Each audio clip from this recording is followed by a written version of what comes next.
This video contains graphic descriptions of violence and disturbing content related to real-life events, which may not be suitable for all audiences. Viewer discretion is advised. Hey everybody, and welcome to another deep dive with us. Today, we're going to be looking at something that's as fascinating as it is unsettling. Yeah. Those who've been framed for really serious crimes. Yeah, some horrible crimes. It's a lot more common than you might think. It really is. So let's get into it. I think the best way to kind of understand the depth of this is to look at a specific case. Okay, perfect. The case of David Ranta. David Ranta, okay. He spent 23 years Wow. in prison for murdering a rabbi in New York City back in 1990. 23 years, that's practically a lifetime. It is, yeah. What went wrong there? Well, they were under a lot of pressure to solve this very high-profile case very quickly, and so they relied on coerced witness statements. Oh, wow. And even a fabricated confession to get the conviction. So you're saying that they used a fabricated confession to convict this man? They did. Wow, that's incredible. It really highlights the fact that, someone can be coerced into saying something that they didn't mean, or even having a story completely made up about them. Yeah. Confessing to something they didn't do. That's terrifying. It is. And it's interesting to me, how was he exonerated then after 23 years? Right, so the Conviction Integrity Unit, Okay. kind of like legal detectives, they uncovered the truth and awarded him $6.4 million in compensation. Wow, that's a lot of money. It is. But still doesn't seem like it makes up for 23 years. It really doesn't, no. And it's interesting to me, too. I mean, what would make someone frame someone else in the first place? Right. Like, what is the psychology behind that kind of behavior? Well, motives can really run the gamut. Everything from simple revenge to really complicated power plays. Okay. So a great example of that is Simona Sumisar. Simona Sumisar, okay. Her ex-boyfriend staged 3 fake robberies to get her in trouble. Hold on, he staged 3 robberies to get her in trouble? He did. That's extreme. It is pretty extreme, yeah. Yeah. And he coached the victims on what to say to the police. Oh my goodness. It was really quite a story. So why did he do that, though? Well, she had accused him of rape. And this was his retaliation? This was his way of getting back at her. Wow. Yeah. It shows the manipulation that's possible. Yeah, and it shows how, really intense personal vendettas can drive people to do some pretty incredible things. Yeah. That's a pretty extreme case, though. It is. Are there, I don't know, more common reasons why someone might try to frame someone else? Oh, yeah. Absolutely. Jealousy. Okay. You see someone getting ahead, having a better relationship, a better job, more success than you, that can really drive people to do some pretty crazy things. So it's not always some elaborate revenge scheme. Not always. It could be just like the simple wanting of something that somebody else has. Absolutely. Or covering up their own mistakes. Yeah. Okay, so we've kind of looked at the why of framing, but what about the how? Right. I mean, how difficult is it to actually frame somebody convincingly? Well, the role of evidence, or the lack thereof, Yeah. is absolutely crucial. Okay. So let's look at the case of Orlando Bowen. Okay. Orlando Bowen, And he was a professional football player in the CFL. a professional athlete. Okay, this is getting interesting. He was accused of drug possession and assaulting a police officer. Oh, wow. Pretty serious charges. Yeah, that'll end a career. Yeah, and one of the arresting officers was later himself arrested for drug trafficking. Whoa. Yeah. So he was dirty. So the cup was dirty. Yeah. So Bowen was ultimately acquitted, but his case really showed how much weight is given to police testimony. Yeah. And it's important to remember that, you're up against somebody whose word is generally taken as truth. Absolutely. Even when they might be lying or twisting the facts to fit their narrative. So this is where the lack of physical evidence becomes a problem. Right. If it's just your word against theirs, it's hard to prove your innocence. It really is. And so it's really important in cases like this that we do have solid evidence, thorough investigations, and we hold law enforcement accountable when they abuse their power. That's a scary thought, because who knows how many people out there are wrongfully accused simply because the evidence is not there Right. to support their claims? Absolutely. This is heavy stuff. It is. And we've mainly focused on cases so far where the motive was, malicious, like Okay. revenge, jealousy, or self-preservation.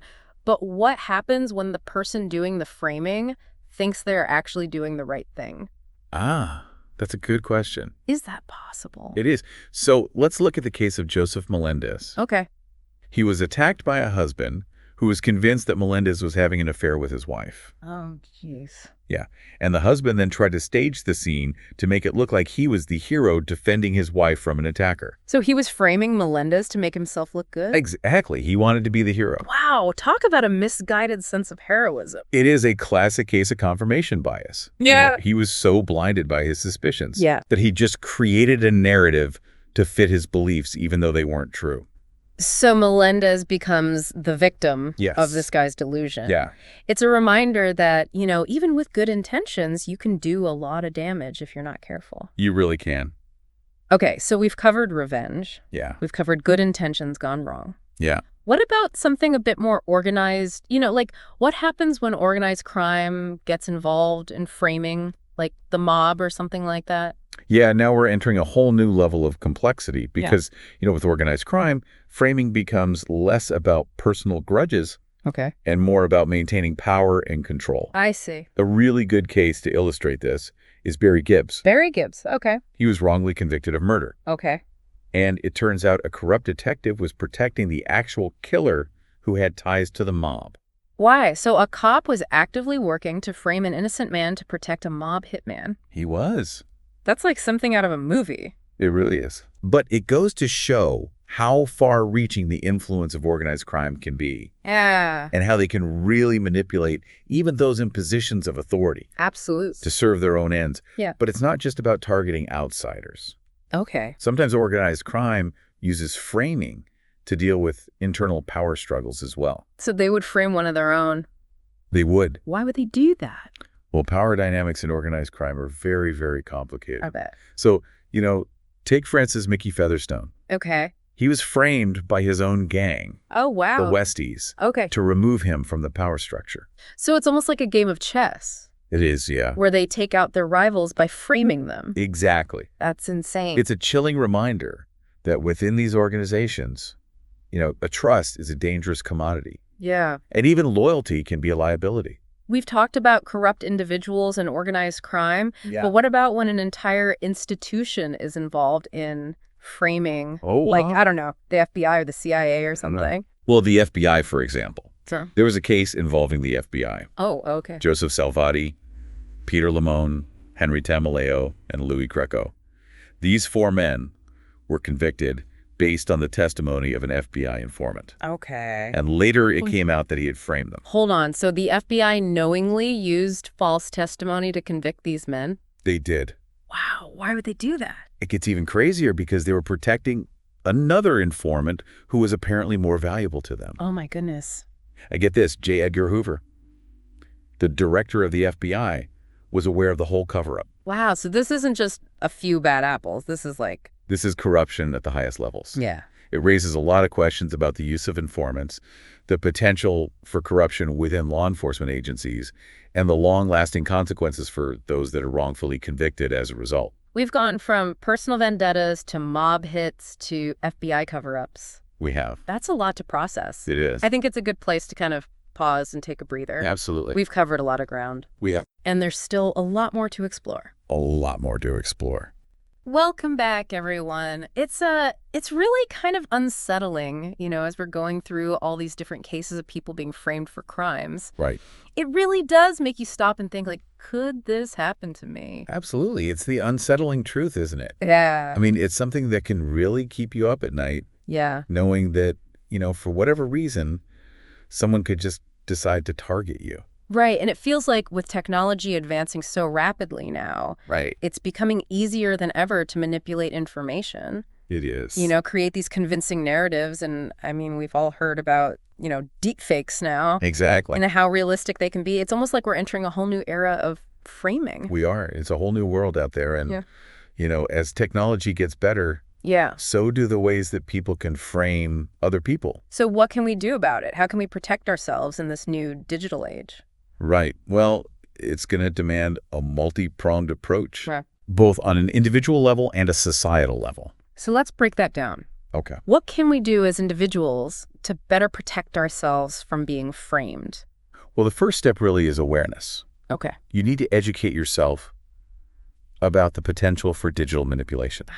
Don't just blindly trust everything you see or read online. Okay. Be critical of the information that you're consuming. So it's almost like being your own digital detective in a way. Yes, exactly. Questioning everything, looking for those inconsistencies, and not just taking things at face value. Yeah. Okay, so that's good advice for an individual. But what about on a larger scale? Yeah. Like, what needs to change to kind of combat this growing problem of digital manipulation? Well, I think we need to start having open conversations about the ethical implications of emerging technologies. I see. And lawmakers need to implement robust regulation to prevent the misuse of tools like deepfakes. And law enforcement needs to be equipped with the resources and the training to detect and expose these digital manipulations. So really, it's like we're entering into an arms race. It is. Where technology is getting more sophisticated, so are the methods of those that would use it for, malicious purposes. Absolutely. And, it's a constant battle between those that seek to exploit technology and those that strive to use it responsibly. Right. And with all this talk about technology, though, we can't forget that behind every case of framing, there's a human element at play. Absolutely there is. Real people are making choices that affect other people's lives. Exactly. And, technology might be the tool, but ultimately it's wielded by individuals with their own motivations and their own agendas. So somebody who's framing somebody else because they're jealous is going to approach it much differently than somebody who's doing it to protect themselves from getting caught for a crime. Exactly. So understanding that human element is super important. It really is. It's about recognizing that these aren't just abstract cases. Yeah. These are real stories with real people. Absolutely. At the center of them. And so I think, by understanding the human stories behind these cases, we can gain a deeper understanding of the problem and hopefully how to address it. So it's not just about the technology or the evidence. Right. It's about the choices that people make. Right. And the impact that those choices have on others. Yeah. Okay, that makes sense. And thankfully, there are people out there fighting for justice. Absolutely, there are. We talked about the Conviction Integrity Unit earlier. They're doing really great work in overturning these wrongful convictions. Yeah. And also, the advancements in forensic science, particularly DNA analysis. Right. I mean, those are giving us, really powerful tools to uncover the truth. Right. It's still a lot riding on the individuals involved, though. Absolutely it is. The victims, the investigators, the lawyers. Yeah. One of the things investigators often look at is the timeline of events. So they really meticulously reconstruct everything that happened. Okay. They're looking for inconsistencies, gaps, anything that just doesn't add up. I see. It's like putting a puzzle together. Yeah. But the pieces are scattered all over the place. So they're looking for clues that point to manipulation, basically? Exactly, yeah, like a missing puzzle piece. Yeah. That reveals that the whole picture was actually fabricated. So, for instance, in the case of Simona Sumasar, Right. The woman whose ex-boyfriend staged all those robberies. Right. Investigators noticed that there were discrepancies in the stories that the victims were telling. They didn't match up with the physical evidence or the timeline. Right. And that raised some red flags and led them to kind of dig deeper into these individuals and their connection with the ex-boyfriend. Exactly. And, sometimes the key to uncovering the frame-up is understanding the psychology of the person who's doing the framing. Okay. So investigators, try to get inside their heads, figure out their motives, their relationship with the victim, any past behaviors that might suggest a tendency towards manipulation. So they're profiling the framer in a way. Yeah, creating a psychological portrait to try to anticipate their next move. It's a battle of wits. It is. It's like a game of chess where the investigators are trying to outmaneuver this perpetrator and expose their scheme. Right. This is giving me a whole new appreciation for the work that these detectives and investigators do. Yeah. It's not just about finding the evidence. Right. It's about understanding human behavior. Absolutely. Piecing together these really complex puzzles. Yeah. And ultimately seeking the truth. Exactly. It's incredibly challenging work, but it's incredibly important. Yeah. Because, someone's life and freedom could be hanging in the balance. Absolutely. I think we've given our listeners a lot to digest here. I think we have. So we'll be back after a short break. To wrap up this deep dive into the world of framing, welcome back to the deep dive. After going through all of this, I'm feeling a little paranoid. I can understand that. It is kind of unnerving to think how easily someone could be framed, especially now with all the technology. Yeah, I get where you're coming from. It can be unsettling. Yeah. To realize how vulnerable we all are. Yeah. But, there are some glimmers of hope in this fight for justice. You're right. You're right. We talked about the Conviction Integrity Unit. Yeah. They're working hard to overturn wrongful convictions. They are doing some amazing work. Yeah. And the advancements in forensic science, Absolutely. DNA analysis has made a huge difference. Huge, right? Because now you can go back and look at cases that, 20, 30 years ago, they didn't have the technology to do this kind of analysis. Right. So it's really been a game changer. It really has, but technology can also be a powerful tool. Yes. For uncovering the truth. Right. It's a double-edged sword.